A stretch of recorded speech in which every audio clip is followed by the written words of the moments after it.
Morning, Free Play Florida. How's it going? Yeah, good to see you. My name's Tony Temple. You may have seen me here over the years. I'm here again. Brandon asked me when I came, he said, so what do you want to do this year? And he sent me a list of some of the intended special guests, and I jumped on this one because I thought not only is this an interesting story about hardware designed and released in the 70s that didn't quite get the traction that the company intended it to. But it's an also fascinating human story about the man involved in designing this hardware. So APF Electronics is a company you may not have heard of, but they were around in the 70s. And they launched two pieces of hardware, the MP1000 and then its follow-up, the Imagination Machine. I've got that right, haven't I? The Imagination Machine.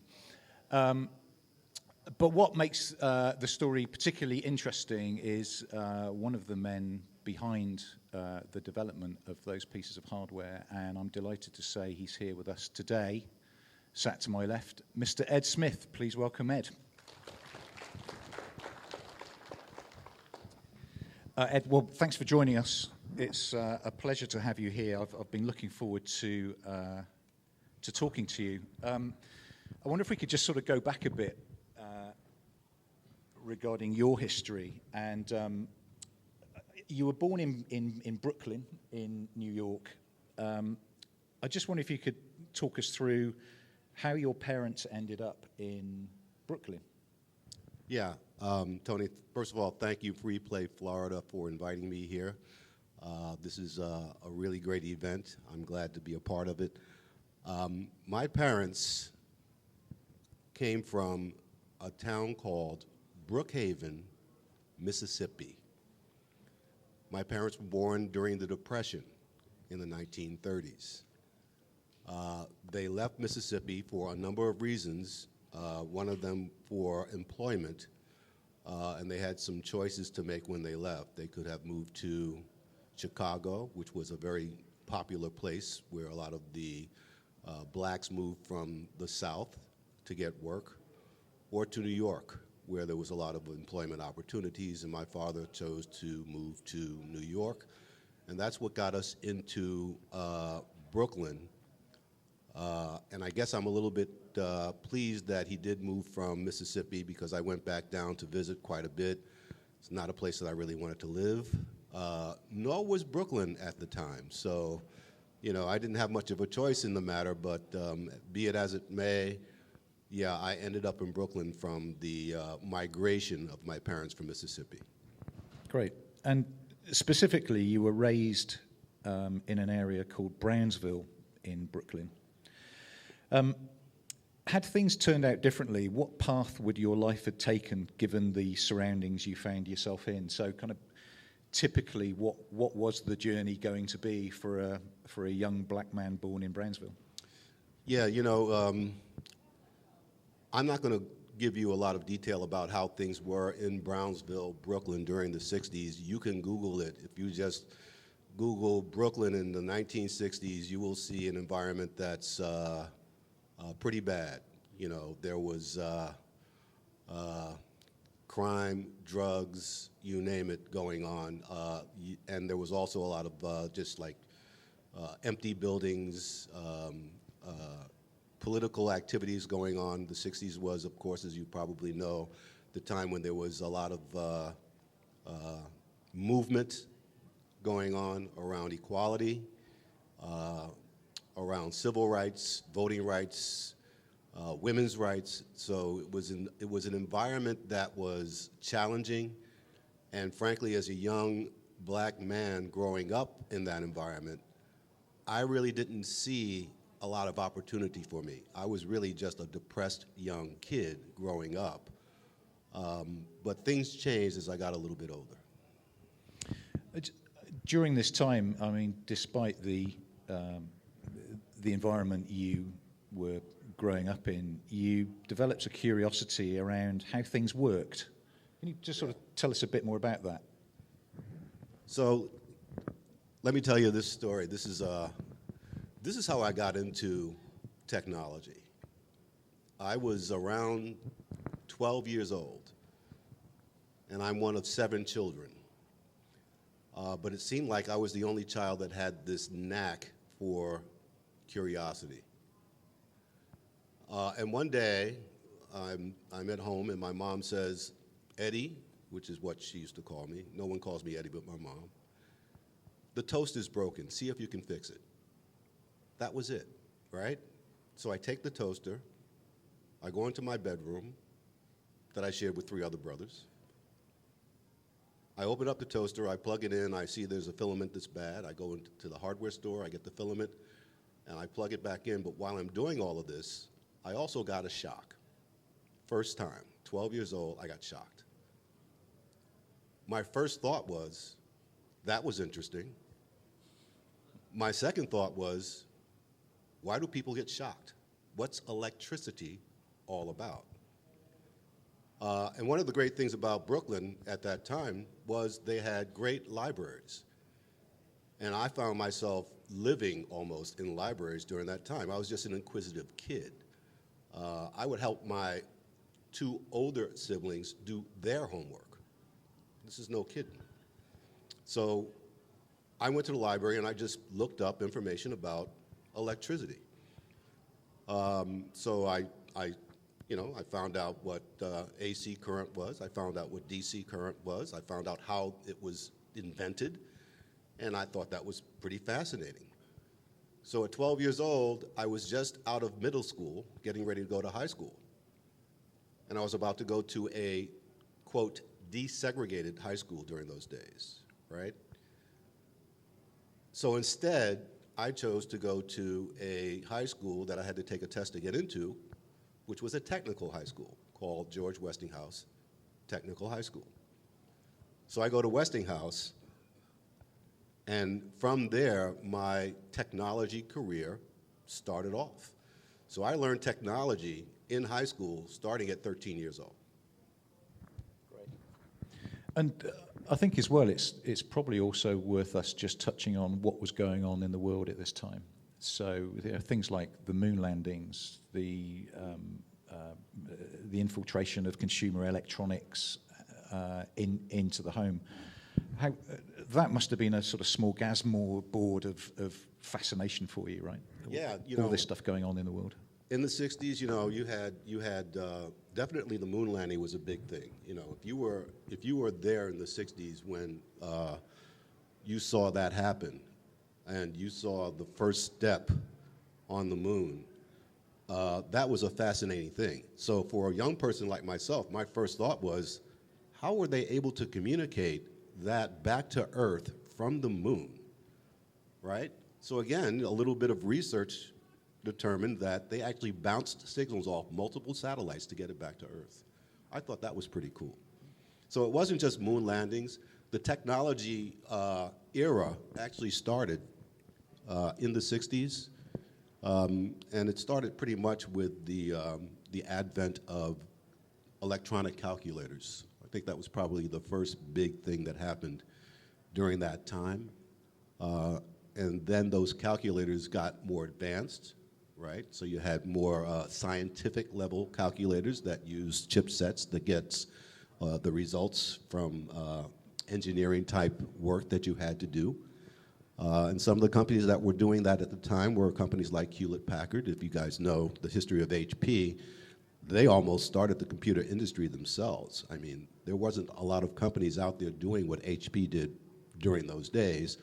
IBM was another, but they were on the larger scale at the time. So in the 60s is where a lot of the things started, and as the years progressed into the 70s, I think the 70s is actually when the entire technology industry took its first quantum leap, as I would call it. So all of this stuff presumably put a thought in your mind that you had to literally escape Brownsville. Yes. I wonder, you've mentioned in the past that 1968 was a particularly pivotal year for you, and you've talked about the assassination of Martin Luther King and how that event impacted the world and you. Can you sort of talk us through that event through your eyes and uh, what it did for your mindset. Yeah, the assassination of King as a young black person in Brooklyn during those days created a lot of challenges for the environment, for the neighborhood that I grew up in. And the quick story here is when that happened, I think I was 14 years old. So I was just old enough to know what was going on, but young enough not to get in too much trouble. And I say that because when King was assassinated, rioting broke out all through Brooklyn, all through some of the major cities in the United States. So I'm a 14-year-old kid sitting on the stoops, just watching people breaking windows, breaking car glasses, just throwing bricks at things. It was just a mess. And I was sitting there trying to figure out, what can I do about this? Where can I go from here? And frankly, at 14 years old, I just felt like I was stuck. I was in a prison that I could never get out of unless I did something completely different with my life. Now, luckily, I was already in high school studying electronics, and at that time, all I could think about was, I've got to finish high school, get a job, and get the hell out of here. Yeah. And it's not only your own sort of self-determination, but presumably your contemporaries had an opinion of what you wanted to do. And I mean, how did that play out? Yeah, do you ever have those friends that you grew up with and you say you're going to do something, they go, you can't do that. Get out of here. Just leave me alone and go play basketball, right? I mean, that's the way I grew up. Every time I said something to my friends about what I was doing or wanted to do, it was never any encouragement. It was discouragement. And frankly, the discouragement is actually what motivated me even more, right? Because people will always tell you what they think you can't do, but in your own mind, you already know what you can do. So yeah, it happened. They were not very favorable of what I was doing. In Brownsville, in Brooklyn, I grew up in an environment where if you wanted to get out, the mindset was you had to play ball, right? You had to be a ball player because that's the only way you're going to get out of Brooklyn. You're not going to get out of Brooklyn if you're a smart person. That doesn't happen. Nobody in Brooklyn is smart. In fact, there was a quote from Malcolm X during those days, and I will paraphrase it, but basically what he said was, if you are born in an environment that is bad, you will go to bad schools. And if you go to bad schools, you'll get a bad education. If you get a bad education, you'll get a bad job. If you have a bad job, you end up right back in that bad place that you started. So I remembered that, and that's exactly what I did not want to see happen. Yet a lot of the friends that I grew up with, that's exactly the cycle that they went through. Haters gonna hate, I believe, is the American phrase, right? Maybe. But escape you did, and what we see on screen is a picture of you in where you were working for a company called Marbalite, who you joined in 1972. You'd moved to Coney Island by this point. Marbalites were one of the nation's largest manufacturers of traffic signals. Can you tell us a bit about what you did there? Oh, I'd love to. Marbalite was the first company that I had the opportunity to start to live my dream out, right? When I went to interview at Marbalite, they put a solid-state signal box in front of me and said, something is wrong with this box, fix it, and you got the job. And I did, and I got the job. And that was the start of what became some of the things that I did after that. But Marbalite itself was as Tony mentioned, one of the leaders in the traffic signal business, and they were doing things back then and talking about some things going forward that actually evolved to what you see now. I mean, if you go out in the streets, and you've seen even in the movies, they can turn on and off signals like crazy. They can do a lot of stuff with traffic control that I couldn't even believe back then, but they always talked about it, even back then. So yeah, I was doing the work on troubleshooting the signals that were being sold across the country. And one day I was actually in New York, and I was walking somewhere, and one of the signals was out, and I saw there was a guy standing at the box. I think it was a cop. Police have keys to all those traffic spots, by the way. They can always just turn the flasher on if something goes wrong. And I walked by there, and I wanted to say to that cop, I can fix that if you want me to, right? And then I thought better of it because it might have arrested me instead. So I just let it alone, and I just went ahead. That's great. I love that. So during this time at Marbolite, something big was happening, and that was the introduction of microprocessors and microprocessor-based circuit design to go into these traffic signals. As I understand it, Marbolite put you through training around these new microprocessor chips, which interestingly were designed by Fairchild. And if you know your console history, you might start making some connections there. This must have been music to your ears, Ed, and kind of pretty exciting. Talk us through that, Edward. Yeah, you know, so I'm at Marbolite, and while I'm there, even prior to joining Marbolite, I was always a reader of technology. You know, back then they had a number of magazines that I would read. Omni magazine was one. PC Magazine was out, I think, at that time. There was a number of different publications that I would read. Again, a library had a lot of stuff that I would check out. And microprocessor technology was talked about at that time. I think it was introduced back in '72, if I recall.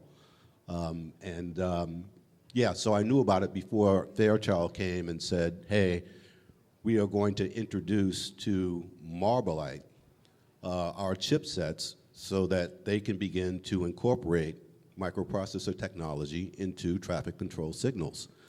And if they did that, then they're going to need some people to troubleshoot those systems. And they picked myself and another person to do that. So yeah, we went out from Brooklyn, we spent months in New Jersey, in Fairchild's, one of their buildings, learning microprocessor technology. So that was the start of my career in computing, and it was probably the best environment that I ever saw myself in, besides getting shocked when I got shocked. It was wonderful. Presumably at that time, Ed, to be, I would imagine, one of the first people in the country to be working on microprocessors and kind of learning about them. This must have given you a unique set of skills that one would assume were highly marketable at the time. You know, Tony, I, at the time, had never thought about myself being black in technology. Never. I mean, I just thought of myself as being a guy who wanted to learn and study and work in technology. And the point of being black in technology didn't occur to me until years later when people started saying, hey, you know you were first to do that? And I go, really? Right? I mean, to me it was like, I got a job, I did my job, I did it pretty well, and I moved on. And by the way, you folks probably know this. If you're in tech, what do? You build something, it works, you move on to build something else. You never think about what you just built.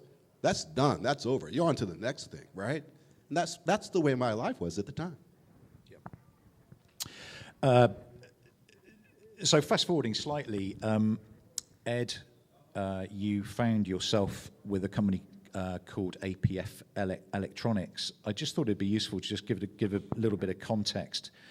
Before you joined the firm, they started out life as a company who imported electronic calculators, which you referenced briefly earlier. Can you just tell us a little bit more about APF's early days? Were they fairly unique, or were there a few companies out there importing calculators and the likes from Japan? Yeah, there were probably about 2 or 3 companies during those days that were the big importers of the technologies that were coming out of Asia. So it started with calculators, adding machines, retail machines.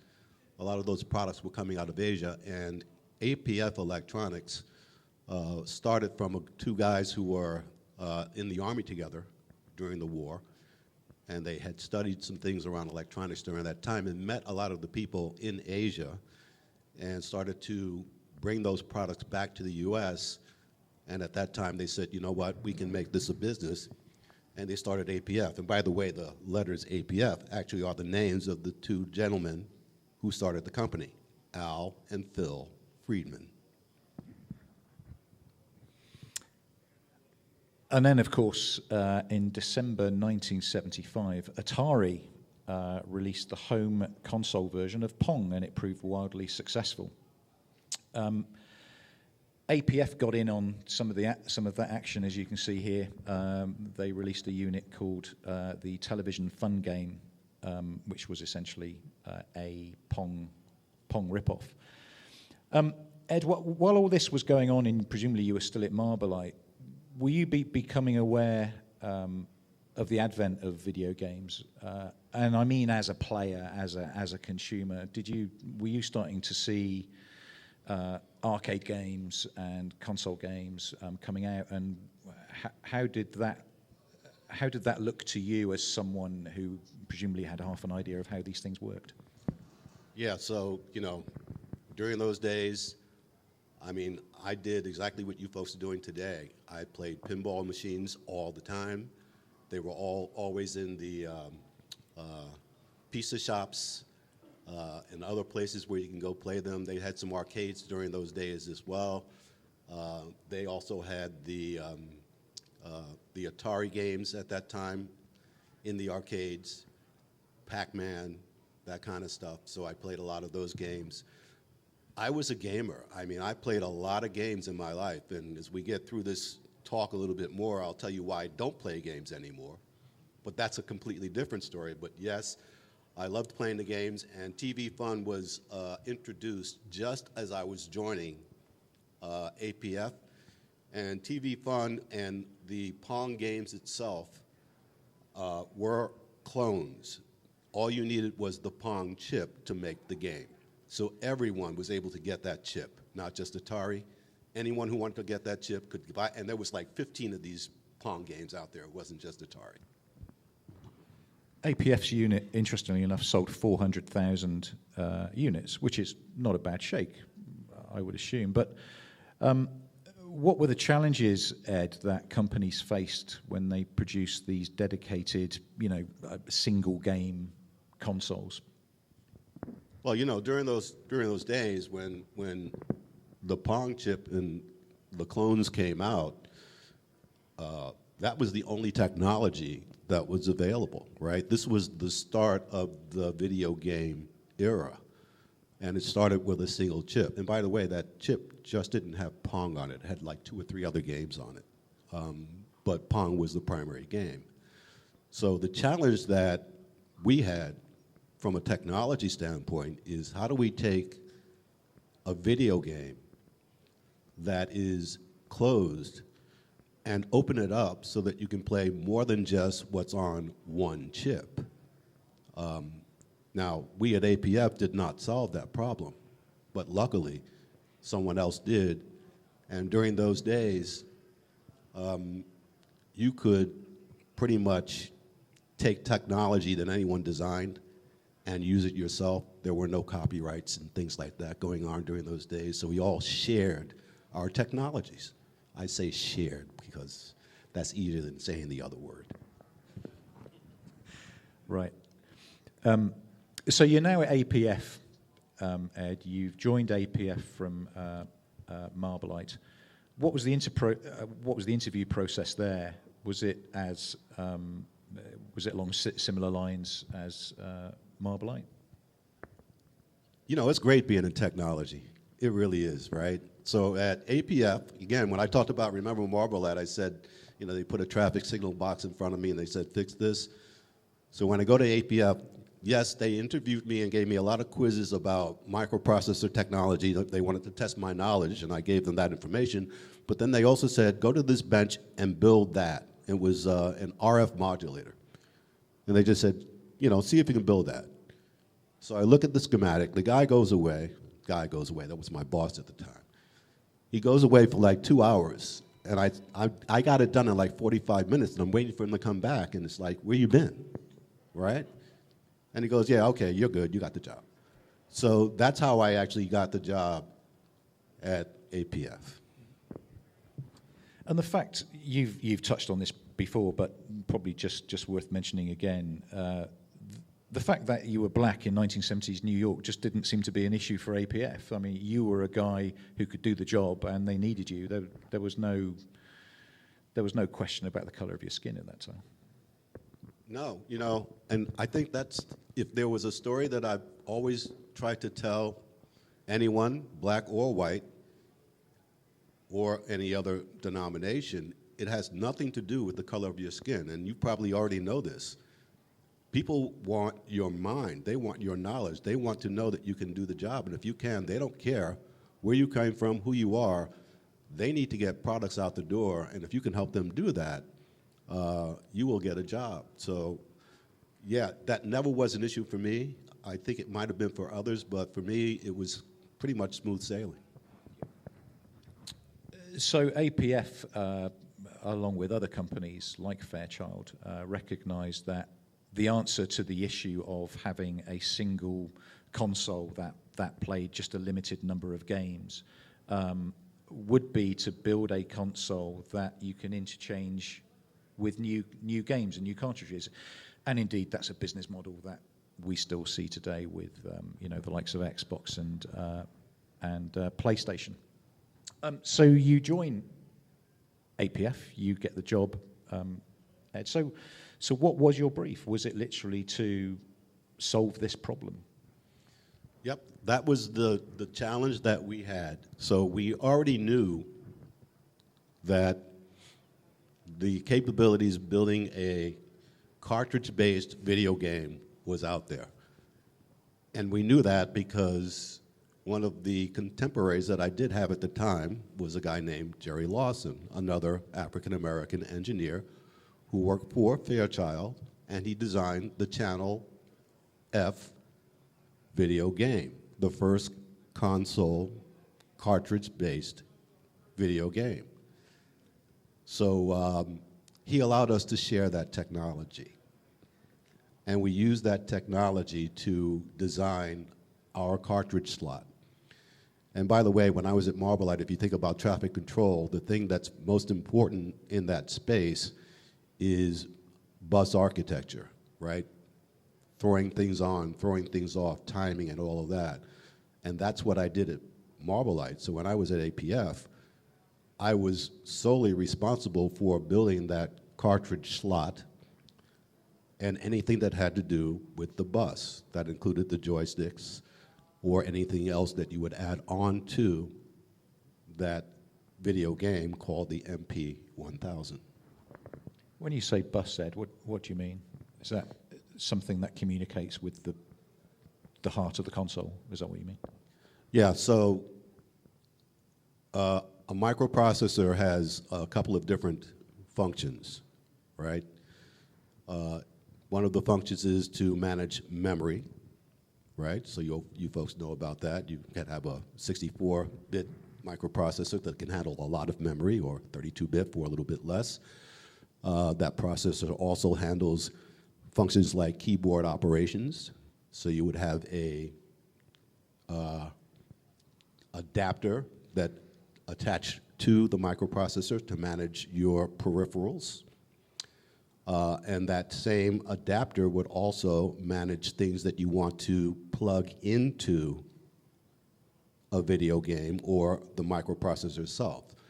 So simply said, processor has an address bus that you throw information to and a data bus that throws information out. I was on the data bus side. Got it. Yep.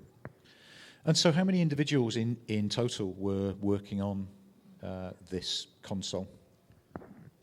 Yeah, you know, we had a hell of a team. 5 people. Literally, Wow. 5 people.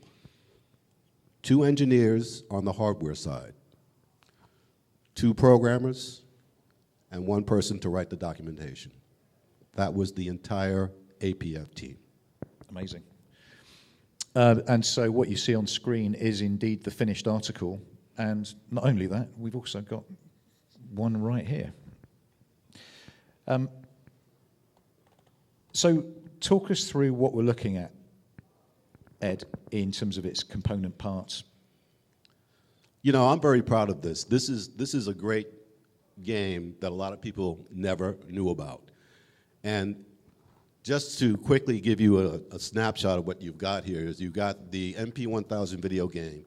There's a built-in game here called Rocket Patrol. So even once you buy it, you can play the game without even buying a cartridge. But if you did want to buy cartridges, there were cartridges available. This game had a joystick, as you can see. We designed this joystick, and we took a lot of time to design this. And I had a lot of responsibility for doing this. And one of the things I wanted to do when we were designing this is I was looking at the Atari joystick, and I saw how you had to have 2 hands to use it, right? You couldn't do anything unless you had 2 hands to use an Atari joystick. I said, I don't like that. So this joystick, you can actually put your finger here, put your thumb on the joystick, and you can play this game with 1 hand while you're drinking your beer with the other. Right? That's what I liked. So this was to me, this was mind-boggling technology. You know, just play the game with 1 hand. But we also added the numeric keypad because at the time, we felt that there would be additional functions that we can add, additional software programs that we could add that would take advantage of the keypad.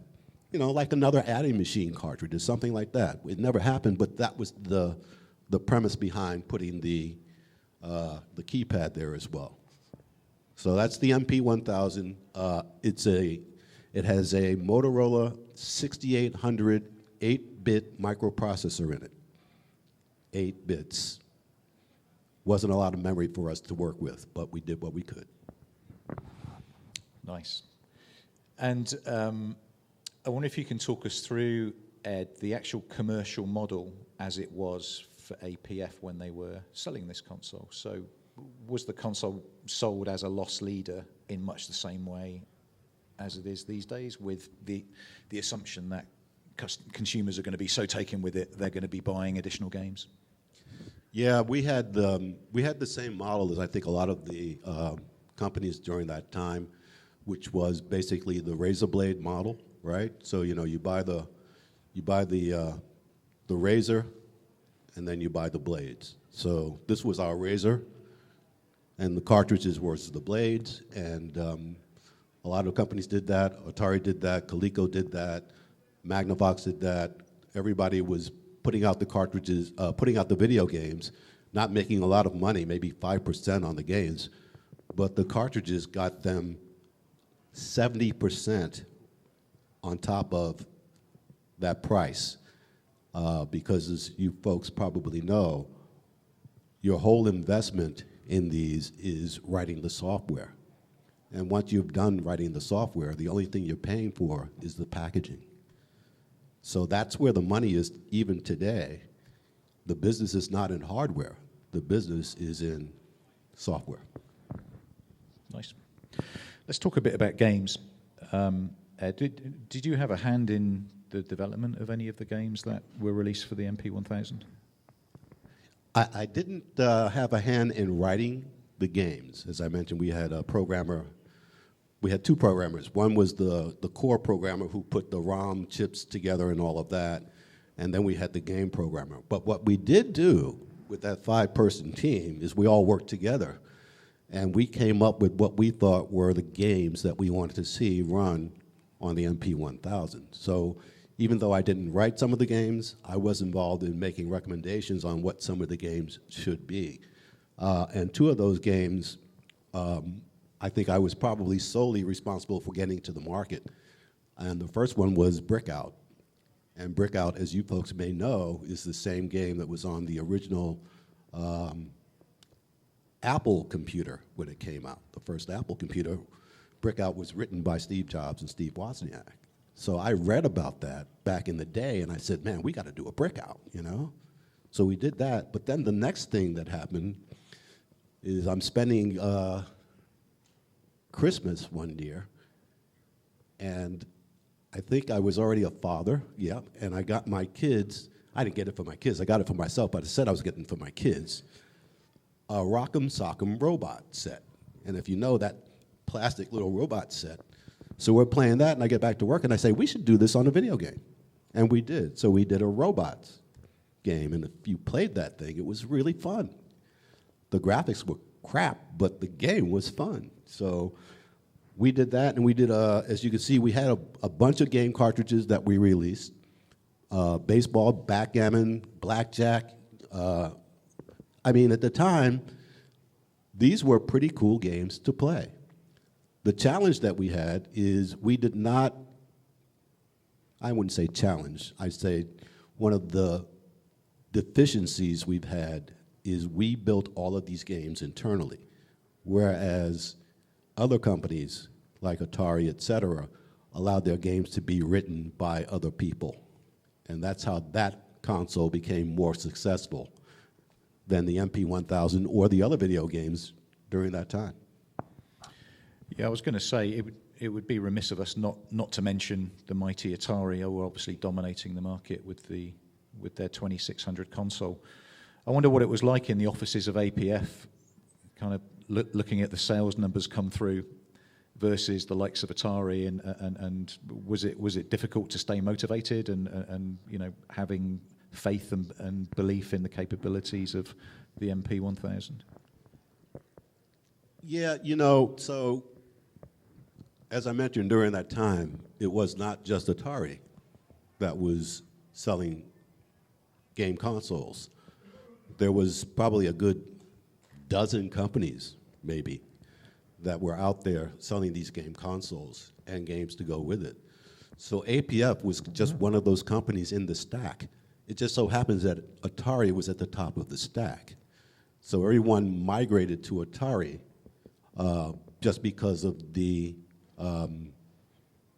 popularity of their console and the games that played on the console. Let's face it, nobody wanted to buy that console. What they wanted to buy were the games that were available, and they just happened to be available on that console. So yeah, we had some challenges internally, but we plugged along because we had our own niche in the marketplace. If you have a niche in the marketplace, you can see some level of success. You're not going to be the top gun, but you'll be able to survive in the marketplace. And because of the distribution channel that we had at the time, which was primarily Sears, we were able to sell thousands of MP1000s through the Sears channel. Yeah, I was going to say, what was it like to walk into a Sears store and to see your creation up there on the shelves, you know, being sold? So remember I was talking about how I was walking up to the cop with the traffic box and I was about to tell him that I could fix it? When I went to a Sears store, I was at the mall with the wife and kids, and they go off and they do girl shopping. So, you know, they're in the Sears store, they're on the other side, and of course I migrate to the electronics side. So I get over there, and I see the MP1000. I'm just freaking out. I'm like, oh, you know, it's there, right? And I see the sales guy. He comes over, and I go, hey, man, I did that, right? So I'm excited, like, I did that. That's mine. He goes, yeah, right. And he walked away. I'm serious. He just walked away, which is in contrast when I came here at Free Play Florida, right? I'm walking around, and I see the MP1000. I go, whoa, that's my game. It's here. And they go, you're Ed Smith? Yeah, I'm Ed Smith. All right, shake your hand, shake your hand. Different story, right? So, yeah, most of the time, you want to be able to say you've done something, but sometimes you just have to pull back and just let things happen for themselves. Right.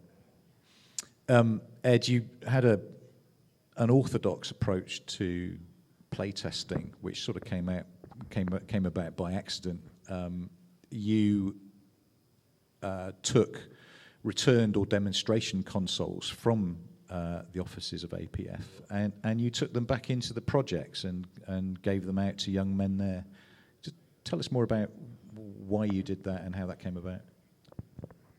So, we have the MP1000, of course. Since I helped design the thing, I took one home to the family, and my mom and my brother and sisters. We would sit there sometimes. We'd play the games, and then we would have friends come over, and they're playing the games with us. And all of a sudden, more friends would come over. So now we got the entire apartment full of friends playing the games. And I didn't think about it then, but one day I'm back at the APF lab, and one of the responsibilities I had, and by the way, I had like 10 responsibilities. It wasn't just designing this thing. It was 5 people, right? So somebody had to test them, somebody had to do support on them, somebody had to write the documentation, the schematics, and all of that stuff. So it wasn't just this one thing. But we had a number of these games that would come back for one reason or another that didn't work. And one of the responsibilities I had at the time was to every now and then pull one out and document why that particular game didn't work. And I would repair it and then put it back on a separate shelf as being fixed. And one day I went to the manager and I said, "What are we going to do with these games?" He says, "I don't know, they're a lost leader, forget about them." And I'm like, okay. So every now and then I would take 2 or 3 of those games back into the hood, give them to my friends, and put some cartridges with them, and let them play their own games. So I kind of like borrowed a few games, if you will.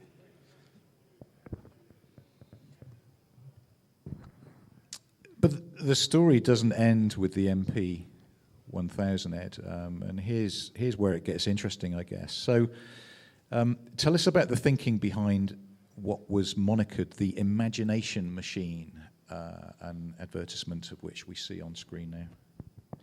Yeah, so this was getting exciting again, right? So Tony mentioned how we were maybe not as big in the marketplace with the MP1000 video game. So we were regrouping and trying to figure out what our next steps would be. And at the time, it was Atari, Nolan Bushnell, who announced that they planned to take the Atari and add a console unit to it and turn that Atari video game into a personal computer. That was their announcement. And when we heard about this, we knew we had a smaller staff, a more nimble staff, and we could do it faster than they could. And that's what we did. We went down into the trenches and we built this console, and it took us 3 months to do it. And one of the things that I did that made it possible was to take the cartridge slot technology, add a connector to it so that you can plug it into the console itself and turn a video game into a personal computer. Again, it's all about bus architecture. So that's exactly what we did. And that connector is this big metal box that plugs in there that I hated. I really did. And the only reason it's this big metal box is because during that time, the FCC was all over us, right? So radiation was their problem. Oh, you got to cover this thing up. You got to shield it. And I'm going, that's going to take a lot, right? And I hated it, but that's the only way we could get it through the FCC. All I wanted was this little ribbon connector. It's just very simple, but that couldn't happen. It can today, but not back then. So yes, we did the console add-on. It's got a tape drive built into it. I didn't want a tape drive built into it, because we reverse engineered the popular PCs on the market at that time, as well as we reverse engineered the Atari and the Coleco, and we reverse engineered anything, because we knew we could take that technology and we wouldn't have to pay for it. So we did the same thing with the Commodore PET, with the Apple I and II.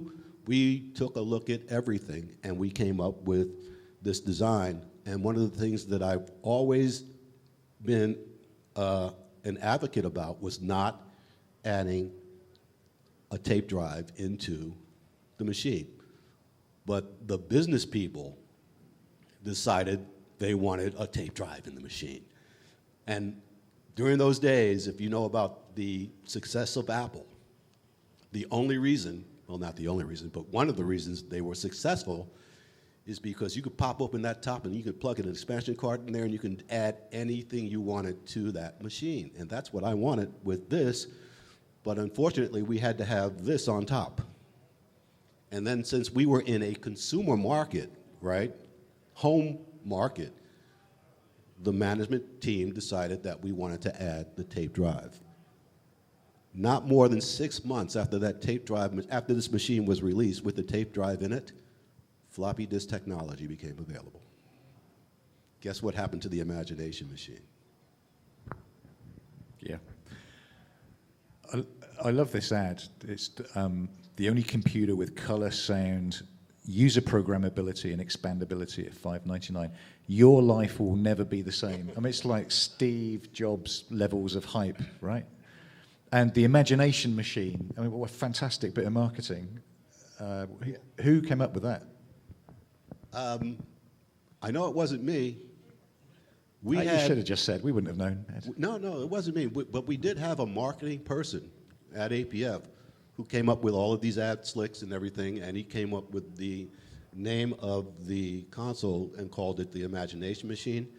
And I think one of the reasons that this name came about is because, again, it was supposed to be for a home consumer marketplace. And we wanted people to feel like it was something unique, something that they can enjoy, something that they could immerse themselves in and dream about what you can add to it. Not what's already built into it, but imagine what you can do with this machine. And as it turns out, quite a few people did some amazing things with the Imagination Machine. Yeah, great. One of the challenges that the market had was exactly what you just said, which is explaining to consumers what this thing could do for them, rather than just looking at it as a piece of complex hardware. And this got opened up an opportunity for you, Ed, to become a technical specialist, helping to explain the product or almost selling the product to the buyers at companies like Sears. Why did that opportunity come about? I got to tell you, this is one of the best stories I have to tell you, at least for me anyway. So I'm sitting there, as I mentioned, I had like a number of different things that I had to do to get products to the market. One of the jobs that I had was to draft up all of these schematic diagrams. So I had this big drafting table, right, and I'm sitting there and I'm working. And one of the sales manager comes to me and he says, I was just talking to the reps and they don't know anything about computers. You have to go and help them. And I said, really? Now, I'm a kid from Brooklyn, okay? At that time, I'm maybe 23, 24 years old. Never gotten on a plane before in my life. And all of a sudden, I'm traveling with these guys, helping them to sell the Imagination Machine. One of the first places we go to is our biggest customer, Sears, at the Sears Tower in Chicago, right? So I'm at Sears, and we're having this nice lunch at the top of the tower. And I couldn't help but to look out and think, my God, I've gotten to this point in my life. This is pretty cool. I was just thinking how cool it was, and it took me like 10 minutes to get away from that window. So yeah, so I did the technical presentation to the Sears buyers, and they loved it. They said, yeah, we'll try to sell it for you. We'll add it to our line, and I go back home and go back to my drafting table. And of course, there's a rep who's responsible for the account. And the rep says, comes back to me while I'm on the drafting table, pats me on the back and says, Ed, thank you very much. That was a great job. You just helped me make $20,000 this month. This was my response, literally. What? And I turned back around, and he walked away, and I'm like, he's thanking, and I'm sitting there going, he just made 20 grand, and that's what I make all year. So maybe the next day or two, I go to the sales manager and I said, if he can make money off what I'm selling, shouldn't I be doing it? And all of a sudden, I just flipped from being this design guy to a technical sales guy, helping to sell the Imagination Machine. That became my primary function, along with tech support. Somebody had to still, answer questions about the machine, so I still did that, but I would just go out on my own now and start selling the Imagination Machine. At that time, the big computer retailers were just cropping up. Computerland, Computer Factory, Business Land, all of these companies were just starting out, and those are the guys I was going to. So that moved me from being this engineering type into the world of sales. Good stuff. I've got a slide here called the Imagination Machine 2. This is almost a sort of footnote, really, Ed, to the Imagination Machine story. Tell us about the Imagination Machine 2. Was it an attempt to fix some of the things that weren't quite landing well with the intended audience? Yeah, pretty much. There was a question about what year was that. That was 1978, okay? The Imagination Machine 1 was 1977, 1 year before. So the Imagination Machine 2 was indeed our attempt. What happened, we were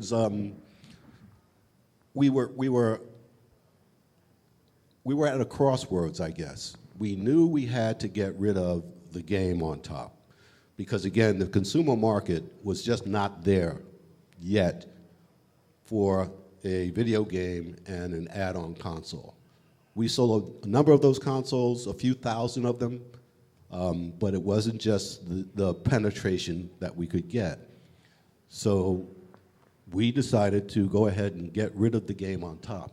And what we did was we just took the game itself, the board, and put it into the machine. So the top of that machine is basically where this MP1000 now sits. So that's what we decided to do. And this was, even though I'm smiling here, I was having a great time. This was a Consumer Electronics show.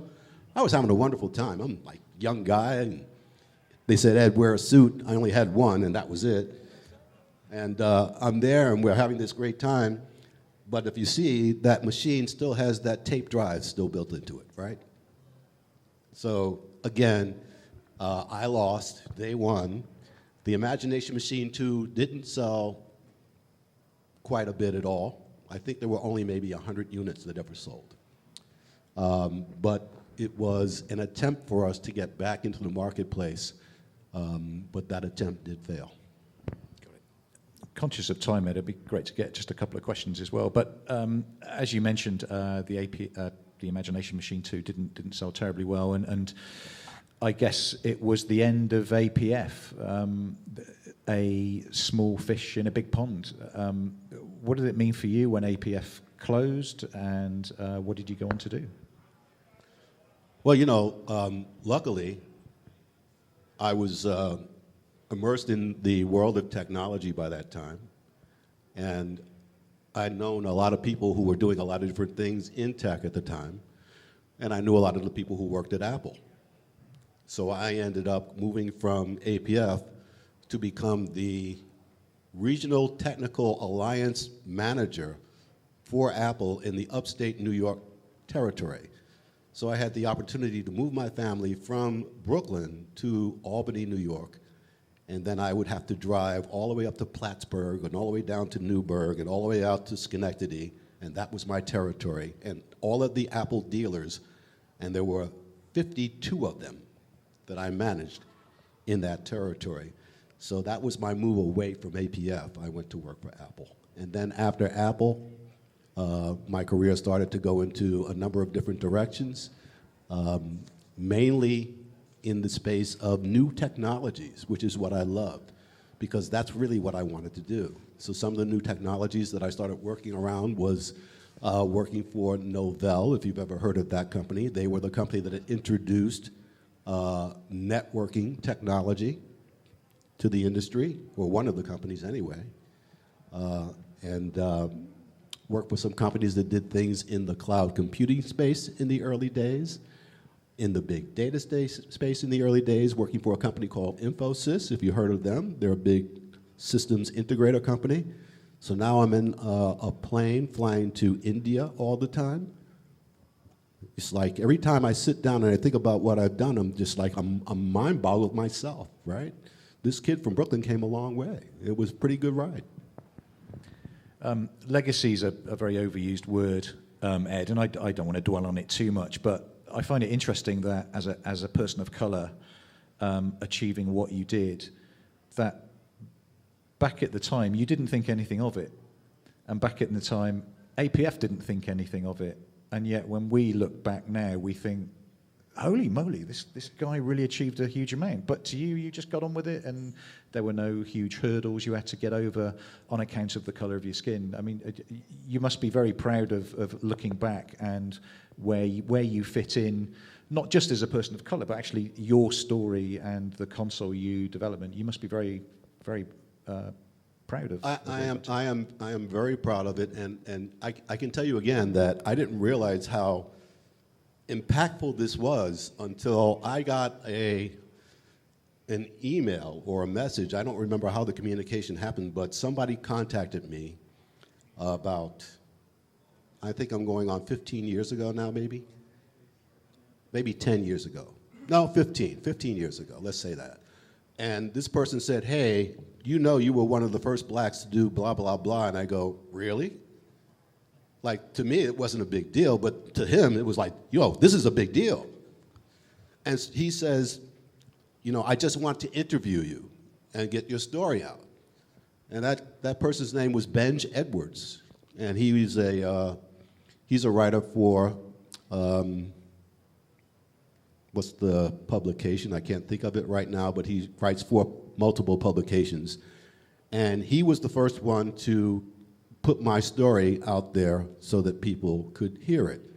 And once the story got out there, I started getting emails and calls like crazy, and Benj said, Ed, you need to write a book. This is a good story. And that's what I did, because what Benj did is he got me to pull out all of the things that I had put back in the back of my mind. I had forgotten all about APF electronics. I was on to other things. Remember the engineering model? You know, you do this, you move on, and that's all I ever thought about. I never went back. But he got me to go back, and he started asking me questions just like Tony just did. Where did you come from? How did you start? All of those questions came up, and the memories were just like right there. I remembered every single aspect of what happened, and that became the book, aptly called Imagine That.